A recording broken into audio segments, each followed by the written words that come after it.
Movie के पहले scene में एडवेंचर क्लब के 3 मेंबर्स जो 12 साल के 3 बच्चे रिकी, बिल और सैंडी हैं दिखाए जाते हैं। ये तीनों मिलकर एडवेंचर्स करना चाहते हैं, जिसके लिए वो एक टाइम मशीन बनाते हैं और उसमें ट्रायल के लिए बिल को बिठाते हैं, लेकिन उनका एक्सपेरिमेंट कामयाब नहीं होता। बिल ये सब नहीं करना चाहता था क्योंकि उसका मानना था कि हम एक्सपेरिमेंट्स में कामयाब नहीं होंगे, लेकिन रिकी उसे समझाने की कोशिश करता है क्योंकि वो खुद एडवेंचर्स करना चाहता था। एक्सपेरिमेंट फेल होने और बिल की बातें सुनकर रिकी सैड घर आता है और अपनी मॉम जेन को कॉल पर बात करता सुनता है। जेन उस साइंस म्यूजियम की डायरेक्टर थी जो रिकी के ग्रैंडफादर ने बनाया था और अब उन्हें म्यूजियम में कुछ प्रॉब्लम्स आ रहे थे, जिसके लिए उन्हें मंथ के एंड तक पैसों की जरूरत थी। रिकी अपनी मॉम को फोन पर ये बात करता सुन लेता है और कुछ खाए पिए बगैर रूम में चला जाता है। जेन रिकी के पीछे आती है जो अपने ग्रैंडफादर को याद करके रो रहा था। जेन उसे समझाती है कि रिकी अपने ग्रैंडफादर की तरह जरूर एडवेंचर करेगा और वो अपने ग्रैंडफादर का फेवरेट था। फिर वो उसे तसल्ली देती है कि वो कमिंग मीटिंग में कन्विंस करने की कोशिश करेगी कि म्यूजियम को बंद ना किया जाए। फिर वो रिकी को प्यार करके सोने के लिए लिटाती है। रात को रिकी सो नहीं पाता और उठकर ऊपर स्टोरेज रूम में चला जाता है। वहाँ जाकर वो अपने ग्रैंडफादर की पुरानी चीजों को देखता है जिसमें कुछ मैप्स होते हैं। फिर वो ड्रॉर्स खोलकर कुछ ढूंढने लगता है तो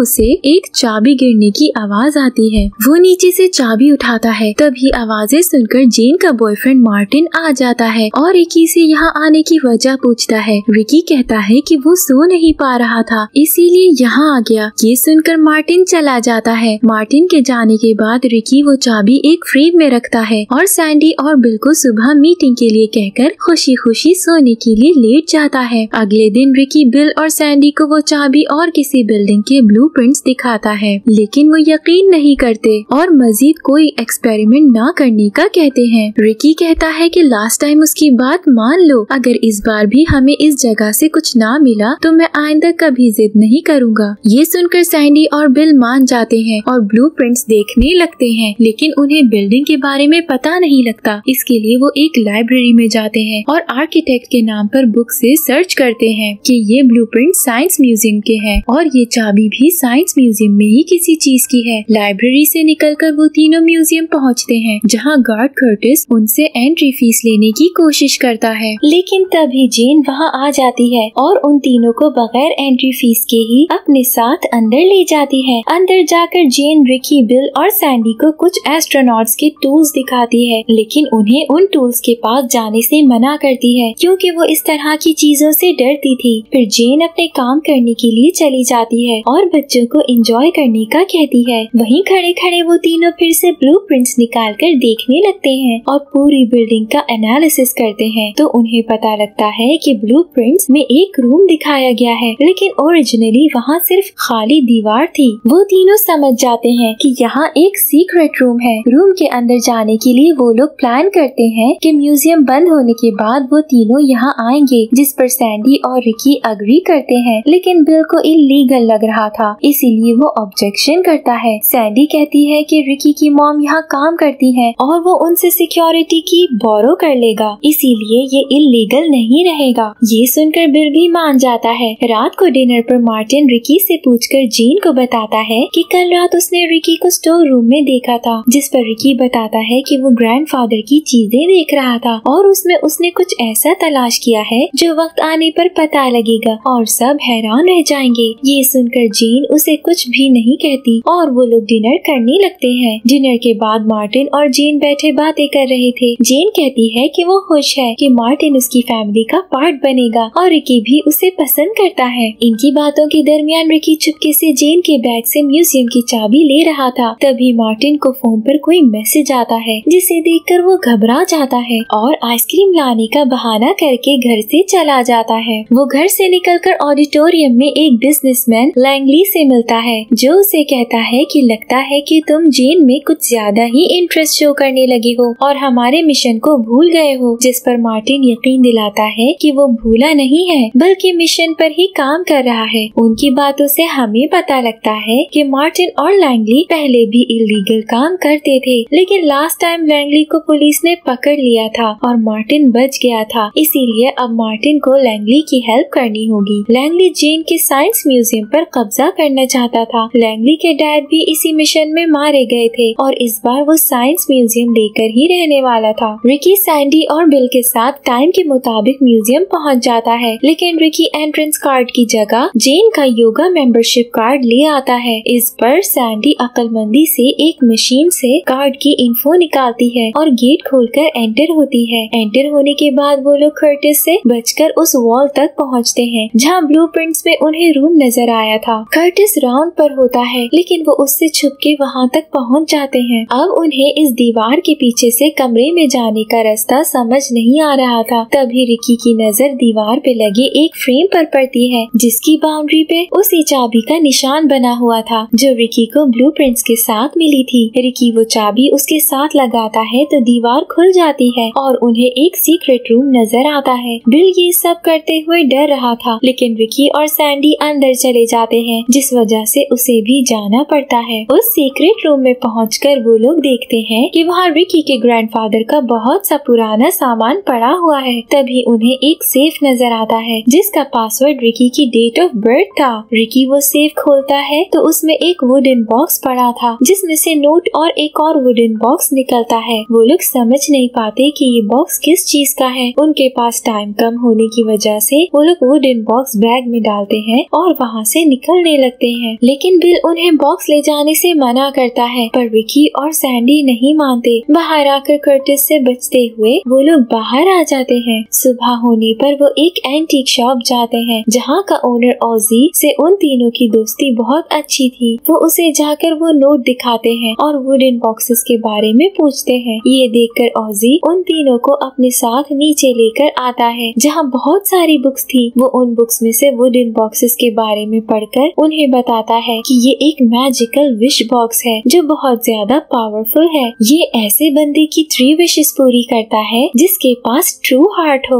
और एक टाइम में एक ही बंदे की विश पूरी की जा सकती है। ये सब बताकर ओजी उनसे पूछता है कि वो तीनों इस सब में इंटरेस्ट क्यों ले रहे हैं, लेकिन रिकी उसे कुछ नहीं बताता। ये सुनकर ओजी उन्हें बस ये एडवाइस करता है कि वो विश बॉक्स बहुत पावरफुल है, इसीलिए वो लोग उसे यूज किए बगैर वापस रख दें जहाँ से उन्हें मिला है, क्योंकि दुनिया में बहुत से लालची लोग ऐसी चीजों की तलाश में होते हैं। ये सब सुनकर वो तीनों वहाँ से आ जाते हैं। ओजी के पास से आने के बाद बिल और सैंडी फैसला करते हैं कि वो लोग ये बॉक्स कल म्यूजियम में वापस रख देंगे, लेकिन रिकी कहता है कि यही टाइम है कि हम लोग रिस्क लेकर बाकी सब बच्चों की नॉर्मल बोरिंग लाइफ से हटकर कुछ करें, और ओजी बाकी सब बड़ों की तरह ज्यादा टेंशन ले रहा है। इस मैजिक बॉक्स से हम साइंस म्यूजियम को बचा सकते हैं। ये सुनकर बिल और सैंडी भी मान जाते हैं। वो तीनों अपने क्लब हाउस में जाते हैं और विश बॉक्स निकालकर विश करने का सोचते हैं। एक्सपेरिमेंट के लिए बिल विश करता है कि उसका फेवरेट टॉय फेज उसे हमेशा के लिए अनलिमिटेड मिल जाए। वो विश एक पेपर पर लिखकर उस बॉक्स में डालता है, जिससे मैजिकल लाइट निकलने लगती है। वो लोग ये देखकर बहुत खुश होते हैं, लेकिन फौरन बिल की विश पूरी नहीं होती। वो तीनों पूरा दिन इंतजार करते हैं, लेकिन कोई फायदा नहीं होता। शाम को वो मायूस होकर अपने अपने घर चले जाते हैं। घर जाते ही बिल की विश पूरी हो जाती है और वो खुशी खुशी रिकी को कॉल करके ये बताता है। अगले दिन रिकी सुबह सुबह जल्दी में घर से निकल रहा था तो जेन उसे रोक कर कहती है कि आज वो मीटिंग में म्यूजियम के बारे में बात करेगी और मैं चाहती हूँ कि मीटिंग में तुम भी वहाँ हो, जिस पर रिकी हामी भर लेता है। रिकी के जाने के बाद मार्टिन रिकी के रूम में आकर ढूंढने लगता है कि रिकी को म्यूजियम से क्या मिला है। तभी वहाँ जेन आ जाती है, जिसके आने पर मार्टिन लैपटॉप ढूंढने का बहाना करता है, पर मार्टिन को कुछ नहीं मिलता और वो मायूस होकर चला जाता है। उधर रिकी सैंडी और बिल से मिलता है, जो विश पूरी होने पर बहुत खुश होते हैं। तभी उनका क्लास फेलो सेठ अपने दोस्तों के साथ उनसे लड़ने के लिए आते हैं, क्योंकि वो उनके एडवेंचर क्लब से जेलस थे। सेठ के दोस्त बिल को पकड़ लेते हैं। सैंडी चुपके से विश बॉक्स के अंदर विश लिखकर डालती है और सेठ आसमान में उड़ने लगता है। तभी लैंगली सेठ को हवा में उड़ता देख लेता है। रास्ते में सैंडी रिकी को बताती है कि उसने अपनी विश यूज की थी और इसीलिए उस लड़के के साथ ये हुआ। उनके जाने के बाद लैंगली सेठ को अपने साथ मिलाकर रिकी से बदला लेने का कहता है। म्यूजियम में मीटिंग स्टार्ट हो चुकी थी, लेकिन रिकी अभी तक नहीं आया था। जेन अपनी स्पीच स्टार्ट करती है, जिसमें एक शख्स इंटरप्ट करके कहता है कि ये म्यूजियम यूजलेस इंस्टीट्यूट है जो सिर्फ सिर्फ हमसे टैक्स ले रहा है। मैं इस जगह पर एक प्रॉफिटेबल बिजनेस खोलना चाहता हूँ जिस पर ऑडियंस उसे अप्रिशिएट करती है। जीन सबको खामोश करवाकर सबको कन्विंस करने लगती है। दूसरी तरफ रिकी अपने क्लब हाउस में बैठा अपनी लास्ट विश के बारे में सोच रहा था। तभी उसे याद आता है कि उसे अपनी मॉम के पास म्यूजियम जाना था। मीटिंग के बाद लैंगली खुद जीन से